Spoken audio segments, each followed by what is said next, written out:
Hello student, in this video lecture we are going to discuss periodic properties of the element in periodic table. First property is atomic radii. तो atomic radii क्या होती है? Atom है, atom का nucleus और nucleus का जो ये सेंटर है, न्यूक्लियस का भी क्या सेंटर, तो ये है न्यूक्लियस और न्यूक्लियस के सेंटर से outermost shell electron, this is the outermost shell electron, यहाँ तक की डिस्टेंस, यानी न्यूक्लियस के सेंटर से आउटरमोस्ट शेल इलेक्ट्रॉन के बीच की डिस्टेंस को हम एटॉमिक रेडियाई कहते हैं। ठीक है, तो there are three type, first one is the covalent radius, second van der Waals radius and third one the metallic radius. तो पहले हम डिस्कस करेंगे covalent radius. Covalent radius valid for only non metals atom, similar और dissimilar atom, right. तो ये किसके लिए valid होती है? नॉन मेटल एटम के लिए वैलिड होती है क्या? कैसे समझेंगे? देखो मैंने यहाँ पे ये करा, दो सिमिलर एटम ले लिए हैं, यानी दो लाइक एटम है और इन लाइक एटम का ये न्यूक्लियस था मान लो, ठीक है। इस न्यूक्लियस के जो सेंटर है ये न्यूक्लियस है और इस न्यूक्लियस का ये सेंटर है और इस सेंटर से यहाँ दूसरे के सेंटर तक की डिस्टेंस, यानी ये जो डिस्टेंस आपको दिखाई दे रही है, this is known as the covalent radius. इसको हम एक और नाम देते हैं, जैसे कि हम डिस्टेंस है तो डिस्टेंस को हम बॉन्ड लेंथ भी कहते हैं। तो DAA/2 के हाफ को, तो it is half the distance between the centre of nuclei of two like atom bonded together by a single covalent bond, that is called covalent radius. Simple हो जाती बात। फिर से एक बार समझ लीजिए, तो लाइक एटम के न्यूक्लियस के सेंटर के बीच की डिस्टेंस को आप जोड़ देंगे, है ना, DAA/2, this is known as the R covalent या कोवेलेंट रेडियस। अब स्टूडेंट कभी कभी आपने पता है कि दो सिमिलर बॉन्ड भी हो सकते हैं, अगर कोवेलेंट बॉन्ड है तो वो ऐसा भी हो सकता है और कोवेलेंट ऐसा भी हो सकता है, AB। तो हम इस डिसिमिलर यानी डिफरेंट एटम बॉन्डेड हैं तो उसकी बात भी कर लेंगे। इफ़ एटम्स डिफरेंट, अगर एटम डिफरेंट है तो कभी कभी क्या होता है, दोनों की इलेक्ट्रोनेगेटिविटी सिमिलर होती है, तो सेम इलेक्ट्रोनेगेटिविटी वाले और डिफरेंट इलेक्ट्रोनेगेटिविटी वाले, है ना। तो सेम इलेक्ट्रोनेगेटिविटी वाले जैसे A और B की इलेक्ट्रोनेगेटिविटी नियरली सिमिलर है, इसमें कोई ज़्यादा डिफरेंसेस नहीं है, तो हम इसके लिए फॉर्मूला यूज़ करते हैं DA/RA+RB, यानी ये जो है बॉन्ड लेंथ को हम जोड़ देते हैं, दोनों की जो बीच की बॉन्ड लेंथ होती है उसको हम जोड़ देते हैं यहाँ पर, यानी ये जो दिखा रहा है ये क्या है, बॉन्ड लेंथ, तो उसके लिए आप ये फॉर्मूला यूज़ करते हैं। सिंपल होती है बात।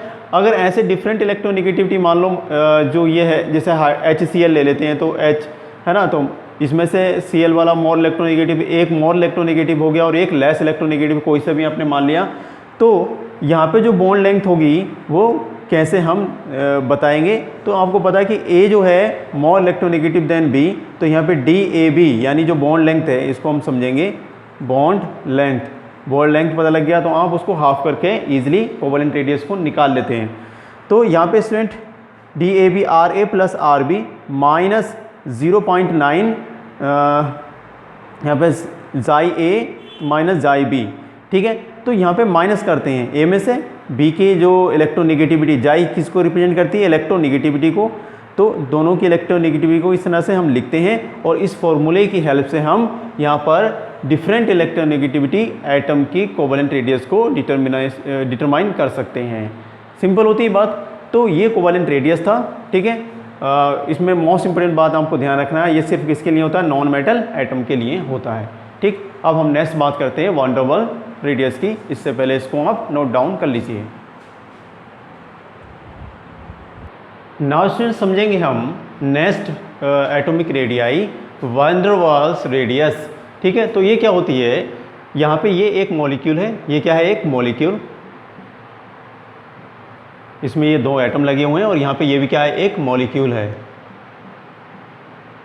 ठीक है।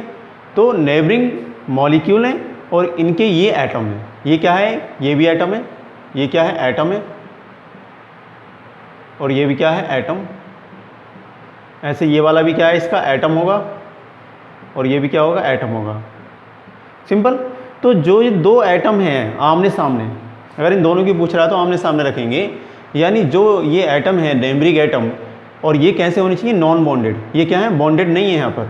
अच्छा, ये तो देखो आपस में बॉन्ड बनता तभी यहाँ पर वो होगा, है ना, ये तो बॉन्डेड होंगे, लेकिन हम बात करें ये जो है नॉन बॉन्डेड है, दो एटम जो दो मॉलिक्यूल के ये जो दो एटम हैं ये क्या होंगे, ये नॉन बॉन्डेड होंगे। कैसे होंगे, ये नॉन बॉन्डेड। तो नॉन बॉन्डेड एटम के बीच की जो डिस्टेंस है, यानी उसके न्यूक्लियस के सेंटर से जो दोनों के बीच की डिस्टेंस है उसे कहते हैं आर वॉन डेर वाल। क्या बोलते हैं उसको, आर वॉन डेर वाल बोलते हैं। क्लियर होती बात। तो it is half of the distance between the centre of nuclei of two non bonded atom of two adjacent molecule. किसकी बात करेंगे, मॉलिक्यूल की। तो दो बगल में रखे हुए मॉलिक्यूल के आमने सामने वाले एटम के जो नॉन बॉन्डेड होने चाहिए उनके बीच की क्या डिस्टेंस को के हाफ को हम क्या बोलते हैं, R van der Waal. R van der Waal equals to, जैसे मैंने मान लो यहाँ पे S2 एटम ले लिया होता है ये, जैसे मैंने S2 एटम लिया तो यहाँ पे सामने इसके जो भी एटम होगा इसके बीच की डिस्टेंस को हम क्या बोलेंगे, आर वॉन डेर वाल। तो dS2 अपॉन d2। अब आपको स्टूडेंट वो ऐसे दे दे, ये AA और यहाँ पर ये A और A, सिंपल। तो आप क्या करेंगे, ये जो एटम है, ये जो एटम है, इनके बीच की डिस्टेंस को हम क्या बोलेंगे, वॉन डेर वाल रेडियस बोलेंगे। सिंपल होती बात। दूसरी बात ध्यान रखना, अब वॉन डेर वाल रेडियस क्या है, देखो दूर है यानी डिस्टेंस, यहाँ पे एक कोवलेंट था, ये कोवलेंट मॉलिक्यूल है, यहाँ पे कोवलेंट मॉलिक्यूल है।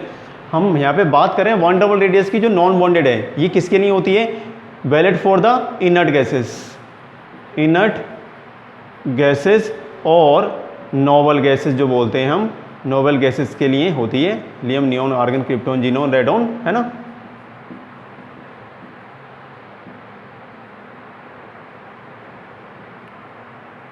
तो इनके लिए ये हम बात करते हैं वॉन डेर वाल रेडियस की। सिंपल। अब वॉन डेर वाल रेडियस जो होती है student, R van der Waal is greater than R covalent. ठीक है, कोवलेंट से क्या होती है, ये बड़ी होती है। इस बात को भी आपको ध्यान रखना होगा। सिंपल। आगे बात करते हैं थर्ड रेडियस की, इसको आप नोट कर लीजिए। नाउ स्टूडेंट समझेंगे थर्ड वन, मेटालिक रेडियस और we can say the crystal radius. अच्छा, हम मेटल के स्ट्रक्चर देखते हैं तो जो एटम होते हैं इस तरह से कंपैक्ट होते हैं और ये क्रिस्टल स्ट्रक्चर को शो करते हैं। ठीक है, तो इसमें क्या होता है, जो एक एटम है, मान लो ये वाला एटम है, तो भाई इसके साथ भी बॉन्डेड, इसके साथ भी बॉन्डेड, यहाँ पर भी बॉन्डेड, यहाँ पर, यानी ये एक एटम यहाँ पे क्या है, चार के साथ कोऑर्डिनेट बॉन्ड शो कर रहा है। तो यहाँ पे कोऑर्डिनेशन शो करता है, मेटल एटम कोऑर्डिनेशन में रहता है। ठीक है, तो मान लो मैंने ये दो एटम मान लिए, एक एटम ये है और एक एटम ये है, और इनके न्यूक्लियस के जो सेंटर है उनके बीच की डिस्टेंस के हाफ को हम क्या बोल देते हैं, आर मेटलिक, यानी मेटालिक रेडियस, यानी 1/2 distance between the centre of two nuclei, centre of nuclei of two adjacent at metal atom, that is called the metallic radius. Simple हो जाती है, मेटल के लिए मेटालिक रेडियस यूज करते हैं। अब स्टूडेंट यहाँ पे क्या ध्यान रखना है आपको कि R van der Waal greater than R metallic radius, ठीक है, और सबसे कम होती है R covalent. This is the order of atomic